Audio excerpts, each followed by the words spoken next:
வணக்கம். ஆகாஷ்வாணி புதுச்சேரி செய்தி சுருக்கம் வாசிப்பவர் வெற்றி கொண்டான். நடப்பு பருவத்திற்கான குறைஞ்சபட்ச ஆதரவு விலை அடிப்படையில் கோதுமை கொள்முதல் இலக்கை 15% மத்திய அரசு உயர்த்தியுள்ளது. அதன்படி 34.5 மில்லியன் டன் கோதுமை கொள்முதல் செய்ய இலக்கு நிர்ணயிக்கப்பட்டுள்ளது. நாட்டில் உரங்களின் பற்றாக்குறை உள்ளதாக காங்கிரஸ் கட்சி தலைவர் திரு மல்லிகார்ஜுன கார்கே முன்வைத்துள்ள குற்றச்சாட்டை மத்திய ரசாயன மற்றும் உரத்துறை அமைச்சர் திரு ஜே.பி. நட்டா நிராகரித்துள்ளார். உலக கால்நடை மருத்துவ தினம் இன்று கடைபிடிக்கப்படுவதை முன்னிட்டு இந்திய விலங்குகள் நல வாரியம் மற்றும் புதுச்சேரி பிராணிகள் நலன் மற்றும் பாதுகாப்பு இயக்கம் சார்பில் கால்நடைகள் மற்றும் செல்ல பிராணிகளுக்கு சிறப்பு சிகிச்சை முகாம் இன்று காலை 10 மணிக்கு கூடப்பாக்கம் கிராமத்தில் உள்ள மந்தைவெளி திடலில் நடைபெறுகிறது.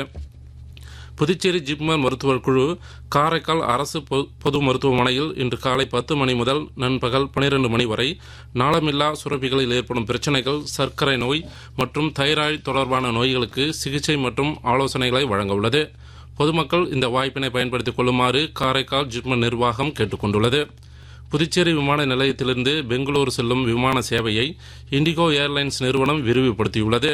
இந்த கூடுதல் விமான சேவை மே 1ஆம் தேதி முதல் தொடங்க உள்ளது.